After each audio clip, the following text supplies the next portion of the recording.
Sentate, ubicate. ¿Estamos grabando? Parece que sí. Monseñor, ¿estamos grabando allá? A ver, corroboramos. No sé. Sí, ¿estamos grabando? Sí, estamos grabando. Bien. Listo. Son las 15, arrancamos en Omega. Yo diría que arranquemos ahora. No, así no se cuenta. 1, 2, 3, ¡acción! Cuando llega a 30 arranco, boludo. Cuando llega a 30. Mirá para adelante. ¿Cómo le va? Muy buenos días, buenas tardes o buenas noches. Según el momento en donde estén viendo este video, les vamos a dar la bienvenida. Vamos de vuelta. Porque no tenía. Olvidé el nombre del coso, pero te parece. Iba a decir cualquier cosa. Vamos. El 55 no. Un aplauso. ¿Cómo les va? Muy buenos días, buenas tardes o buenas noches, según el momento del día donde estén mirando este video. Le damos la bienvenida a Lo que se dice entre horas. Este es un espacio del Instituto de Formación y Técnica Docente número 83, Simón Rodríguez, en donde junto a mi compañero, profesor, escritor, rockstar y fundamentalmente mi amigo Juan Ignacio Escobar Rodríguez, los vamos a acompañar a lo largo de una serie de capítulos hablando sobre lo que es estudiar lengua y literatura en este instituto y en todos los demás. Y aparte te estás olvidando de algo muy importante, mi señor, que es costumbre. usted. Yo, acá, señor Germán, estudiante. Gracias. Estudiante claramente de lengua y literatura. Un gran trabajador, un gran amigo y una persona muy caritativa y solidaria.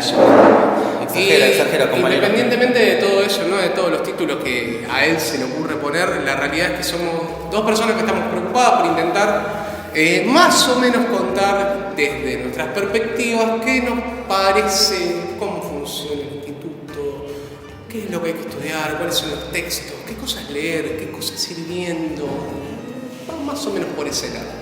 Digo, bien, fomentar básicamente lo que son. No solo hoy, por ser el primero, vamos a hablar de nuestra carrera, la que estamos cursando actualmente, que es la de profesor de lengua y literatura, pero si no, a lo largo vamos a intentar ofrecerles en este espacio las distintas carreras que da este instituto y que pueden llevarnos a, progresar en la vida, porque creo que eso es lo que, sí, por lo menos desde el punto de vista que yo tengo. Sí, e incluso capaz pensar en algo que es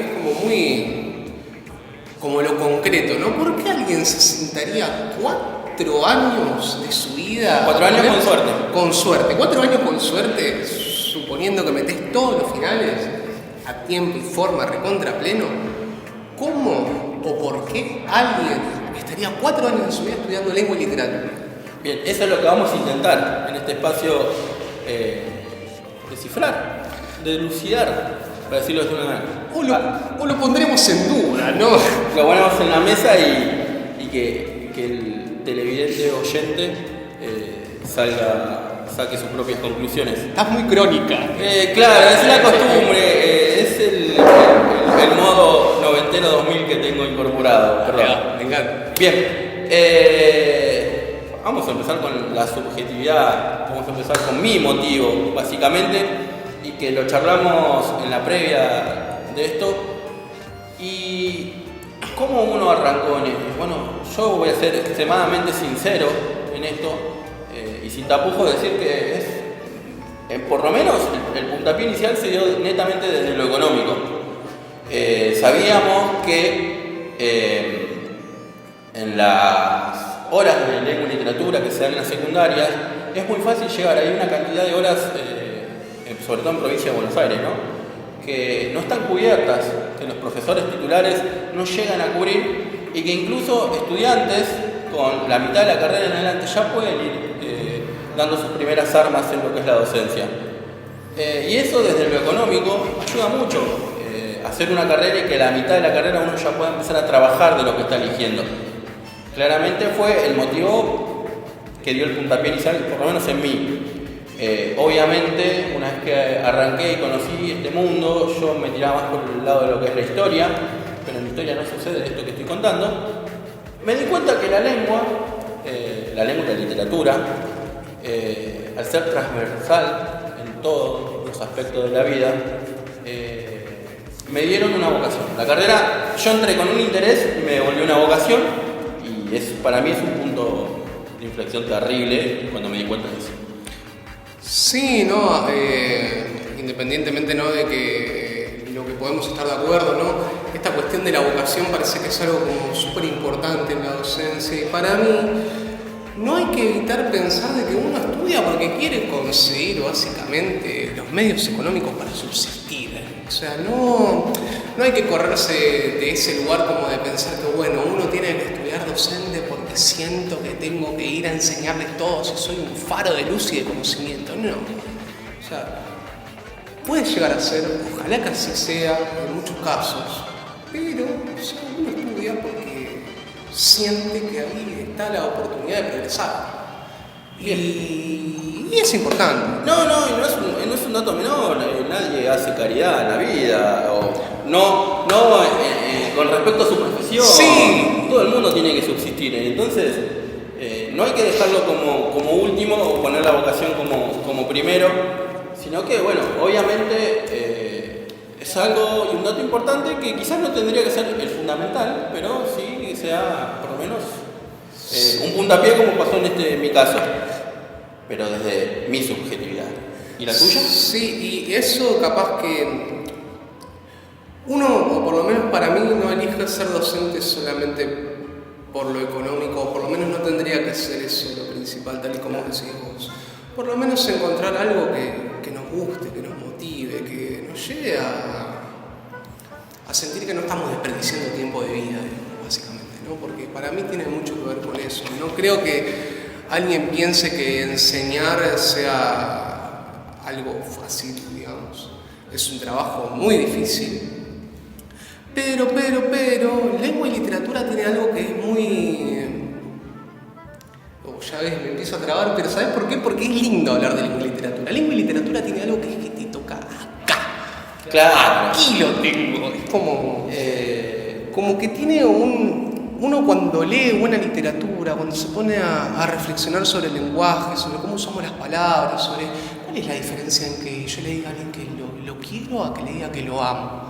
¿Cuál es la diferencia entre que decir te voy a acariciar la cara o te voy a abrazar? ¿Cuáles son esas diferencias? Y es a donde entra el juego del lenguaje, donde para mí está el jugo de estudiar lengua y literatura, que uno de repente pasa por esta memoria colectiva de un montón de gente que pensó cosas y lo pensó de manera bella.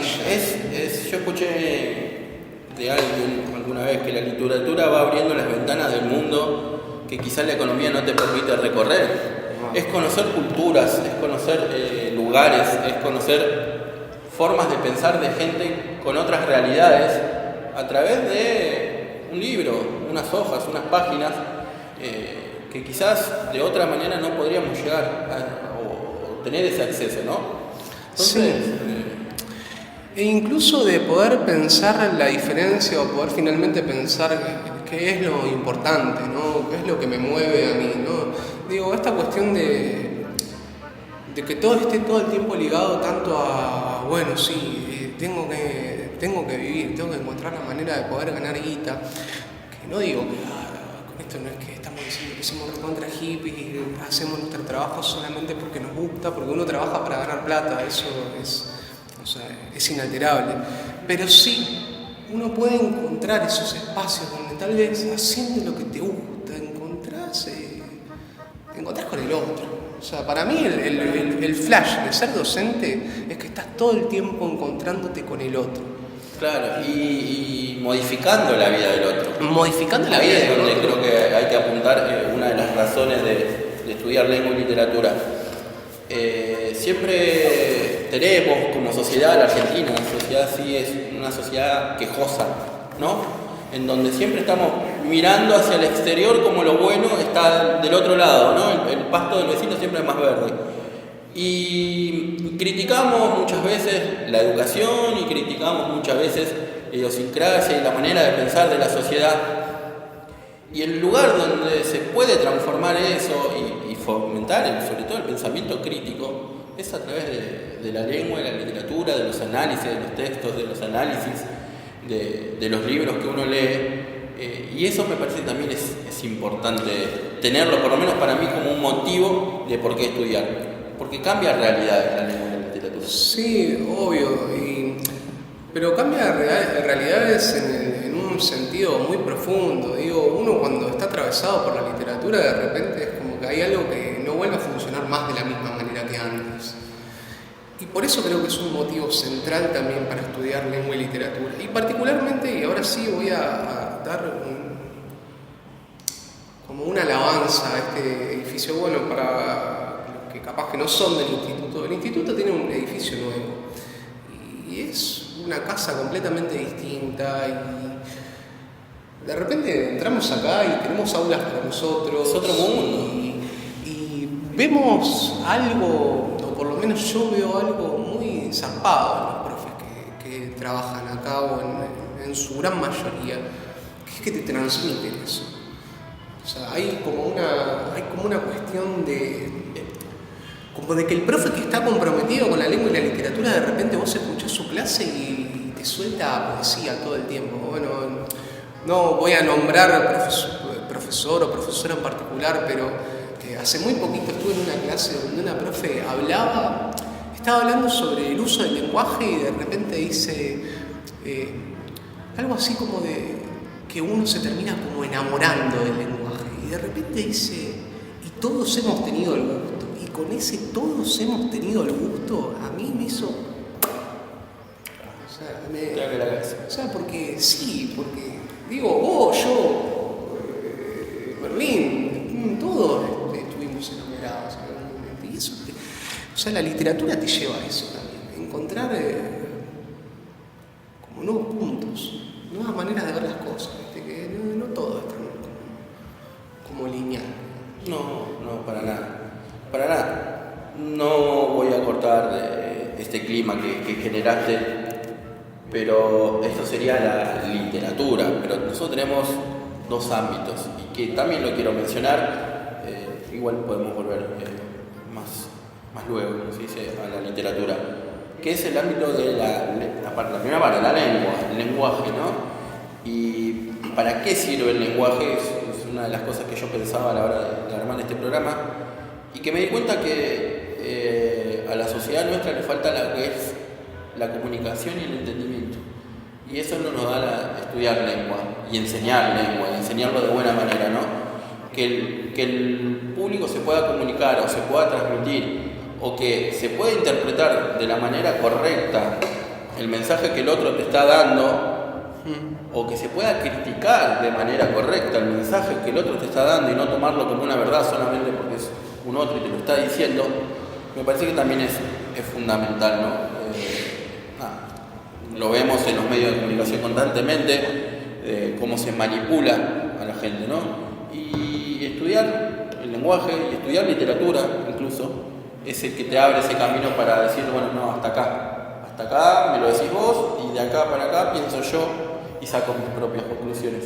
El sacar esas propias conclusiones creo que es lo que más le hace falta a esta sociedad, por lo menos desde mi punto de vista. Sí, para mí tiene mucho que ver con eso, y capaz que incluso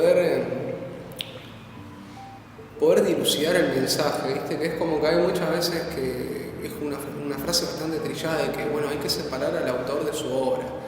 Ok, pero eso no es por cualquier cosa, ¿no? Todos emitimos mensajes en un momento particular, en un contexto, y estudiar la parte de la lengua, capaz, ¿no? Esta cuestión del emisor y quiénes son los receptores, igual, no sé si estoy bien, Peralta, no me mates, no me acuerdo de memoria el esquema de Jacobson todavía. Emisor, receptor, mensaje, referente, código de canal. Él sabe. Prácticas del lenguaje todo el tiempo. Nada, de repente te permite poder pararte en un lugar de decir, bueno, pará, ¿desde dónde me está hablando esta persona? No, y eso es aplicable hasta acá, ¿no? Estos dos muchachos que están hablando, ¿de dónde hablan? Bueno, nosotros por lo menos intentamos, en la medida de lo posible, ser claros desde qué lugar estamos hablando. Somos docentes en formación, lengua y literatura, hablamos desde una institución, que es una institución pública, intentamos hacer esto también para como movilizar eso, ¿no? Pero hay muchas veces que el emisor no va a venir como nosotros a decir, bueno, nosotros somos dos y nos paramos acá a hablar sobre por qué tienen que estudiar lengua y literatura, sino que hay algo oculto, digamos, es como... Bueno, lo no dicho. Claro.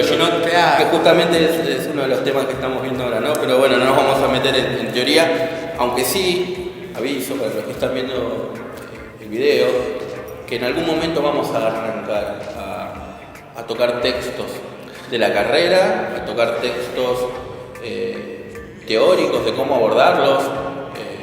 Bueno, la búsqueda, ¿no? de ayudar al que necesita esa pata para seguir avanzando, me parece que es un poco la idea también de todo. Sí, eso fundamentado básicamente en que, por lo menos los que nos encontramos acá, creemos firmemente que el conocimiento se construye con el otro, si no es imposible. Y no es por desmerecer el trabajo de los profes son excelentes, pero los textos son difíciles. Necesitas ayuda. O yo por lo menos la necesito. Sí, no, totalmente. Ayudarlo. No es una crítica a la docencia, pero a veces, y lo también vuelvo a la experiencia personal, no vengo con el conocimiento requerido, suficiente para abordar esos textos, y la secundaria a mí en su momento no me dio esos conocimientos para arrancar eso. Entonces, creo que tener un acompañamiento o alguien que te diga, sé que te está pasando esto, sé que te puedo ayudar de esta manera, hace que uno diga, bueno, no se desaliente, por lo menos en los primeros pasos en la carrera. E incluso pensando, digo, y esto es como muy recontra clave para entender de que el estudiantar es un trabajo.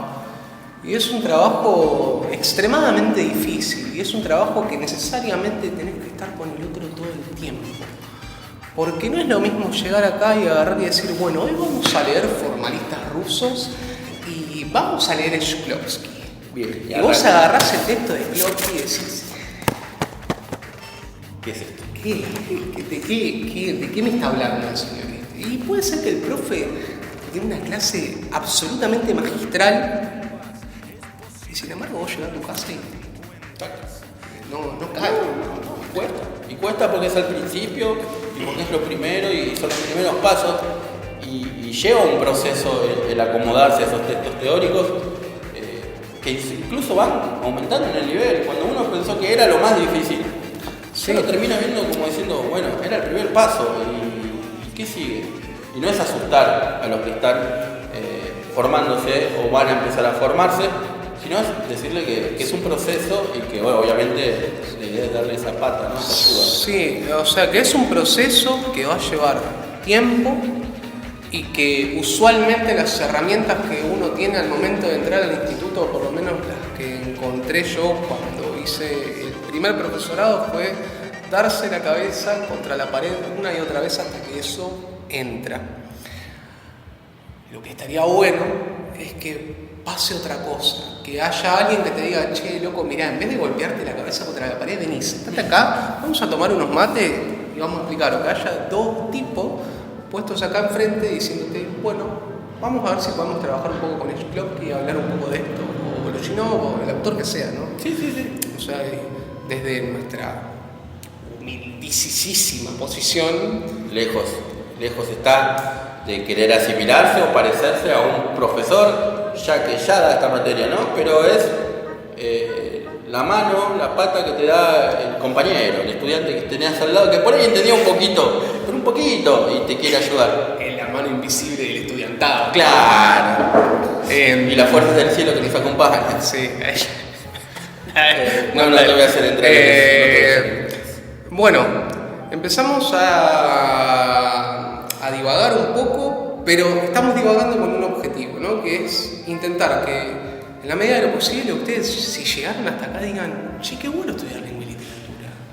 Me parece que es una buena idea. Es una muy buena idea. Pero, ahora, pensando capaz otra cosa, ¿no? Porque bueno, sí, tengo mis motivos, Juancito. A mí me gusta leer y pienso que la lengua es importante y me parece que voy a ganar bien de docente. Vas a vivir bien. Sí. Ahora, ¿por qué alguien querría ser docente?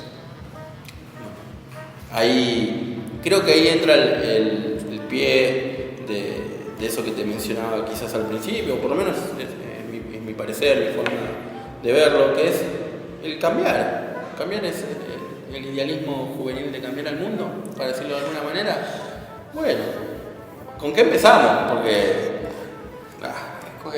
no puedo escribir un manifiesto que diga, bueno, las cosas se hacen así y va a salir todo bien.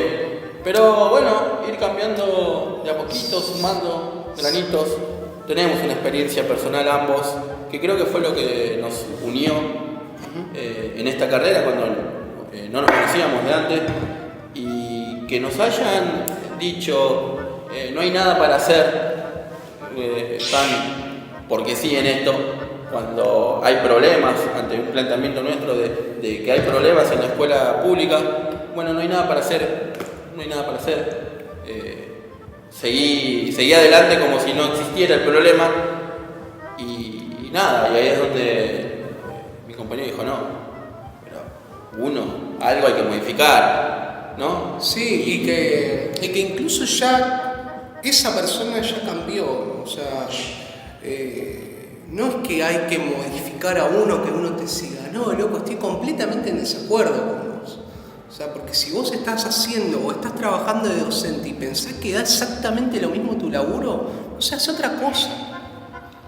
O sea, vos, o por lo menos desde mi perspectiva, vos empezás a trabajar como docente porque pensás verdaderamente que algo podés hacer. Claro. O sea, si no... Y digo en el sentido más profundo, ¿no? No digo que uno va a agarrar y de repente se va a encontrar con que trabajando de docente, no sé, modificaste la realidad económica de todos los que están alrededor tuyo. No, quizás no suceda, pero... Pero sí de repente vas a tener un montón de estudiantes que te van a reconocer y que van a decir, profe, me gustan sus clases. Sí, totalmente. O, ¿sabe qué, profe? A mí yo nunca había leído nada. O la huella que hace que una persona se le despierte el gustito, ya sea por la lengua, por la literatura, por la historia, por alguna otra materia, y que les dé el pie a seguir estudiando y no quedarse en, bueno, terminé, me pongo a trabajar y soy... Es que aparte, digo, o sea, yo claramente que soy, o pienso que la docencia es el mejor trabajo que hay, no uno de los mejores, el mejor. O sea, cuando uno trabaja como docente sentís algo que es una sensación irreemplazable. Es como no existe que es la madre de todas las profesiones. No, pero para nada. Y aparte es un lugar en el que cuando vos lo ocupás con la responsabilidad, y no digo que, a ver, yo seguramente soy un boludo siendo docente, intento hacer lo mejor que puedo con lo que tengo, pero lo que digo es que te tiene que mover algo, loco. Tenés que pensar que estás haciendo algo por el otro, no, si no, o sea, abrir un kiosco. Claro, totalmente. Si no podés abrir un kiosco, ponete a hacer otra cosa. Hay miles de trabajos para hacer. Si no crees que tenés que estar ahí por una razón y es solamente ir a cumplir 2-3 horas de trabajo y volverte. Hay un montón de fábricas donde puedes cumplir esas horas y volverte. O tal vez no hay tantas fábricas ahora, pero sí tenés que pensar que cuando estás trabajando de docente estás ejerciendo un rol importante. Y cuando vos hablás de los pibes y vos decís que los pibes no hacen nada o que no sirven para nada, en realidad estás más hablando de vos. O sea, ahí me acordé por qué traje esto. Hay un cuento, estamos acá con Cortázar, ¿no? Autor que terminé de masticar del todo acá en el instituto gracias al profesor Peralta. Corazón completo. Palabras mayores, sí. Nada, bueno, la cuestión es que hay un señor que empieza como a querer escribir lentamente una especie de diario, ¿no? que es un diario para un cuento, en la que habla de una mujer que se llama Anabel, ¿no? Y cuenta lo que le genera a Anabel, lo que le pasa cuando piensa en ella, cuando recuerda el perfume, cuando le trae a la memoria. Y termina con una frase que para mí es súper épica, que es: no me queda casi nada, ni la cosa, ni su existencia, ni la mía, ni el puro objeto, ni el puro sujeto, ningún interés de ninguna naturaleza por nada. Ningún interés de veras, porque buscar a Anabel en el fondo del tiempo es siempre caerme de nuevo en mí mismo. Y es tan triste escribir sobre mí mismo, aunque quiera seguir imaginándome que escribo sobre Anabel. Cuando alguien está escribiendo sobre sus estudiantes, diciendo que sus estudiantes no pueden seguirlo o no tienen las capacidades, te estás viendo en el fondo vos, loco. Así que... para las prácticas, para los compañeros que nos puedan estar viendo o empiecen a vernos quizás más adelante o el año que viene o cuando tengan la posibilidad de verlo, es un buen punto donde pararse y decir, bueno, ¿cómo me gustaría que sea el profesor que me tocó a mí? O cómo quiero ser yo y cómo quiero que me recuerden, y trabajar desde ahí, ¿no? Desde pararse siempre de un lado y del otro, de un lado y del otro todo el tiempo, porque creo que es la forma de ir corrigiendo y, bueno, obviamente llegar al objetivo. Sí, capaz que en un momento en el que todo es como muy... no sé si todo, pero hay como una tendencia, digamos, a la espontaneidad o a la movilidad, y moverse está buenísimo, fluir está buenísimo, pero también está bueno dejar huella de vez en cuando. Claro, no todo pasa. O si todo pasa, que pase por algo. Claro, exactamente. Todo pasa, que pase por algo. Lo que pasó fue el tiempo, querido compañero, y sí, pasó rápido. Sí, pensé que iba a ser más difícil llegar a la media hora. Lo hicimos bien. Así vamos cerrando entonces lo que es el primer capítulo. El primer capítulo. Primer tomo, primer manifiesto. Primer manifiesto, se ponían. De lo que se dice entre horas. Estén atentos, pronto vamos a habilitar redes sociales, donde se van a poder comunicar con nosotros, y bueno, ahí en ese feedback que vamos a tener con ustedes, ustedes armar lo que realmente necesitan de lo que es la carrera de lengua y literatura, o alguna otra carrera si nos animamos a hablar, ¿no? Sí, obvio, capaz la idea sería que esto sea como más comunitario, empecemos a traer gente y eso. Empezamos un montón. Por ejemplo, yo quiero traerlo Peralta. Entrevista con él, lo vamos a hacer. Agradecimientos para arrancar a la producción, Germán Menegas, Marina Retamoso, que están del otro lado, que obviamente nos están dando una mano. Juan Ignacio Cobar Rodríguez, el cerebro de todo esto. Quien les habla, Germán Pereira, y no sé. Pero decite algo más, ¿no? Porque él dice que yo soy el cerebro, pero un cerebro sin corazón no funciona. Ahora sí toda la cámara. Para terminar el primer capítulo, sí. ¿Hasta la semana que viene? ¿O cuando Dios disponga? ¿Creemos en Dios? Lo dejamos ahí. Acá. Chao.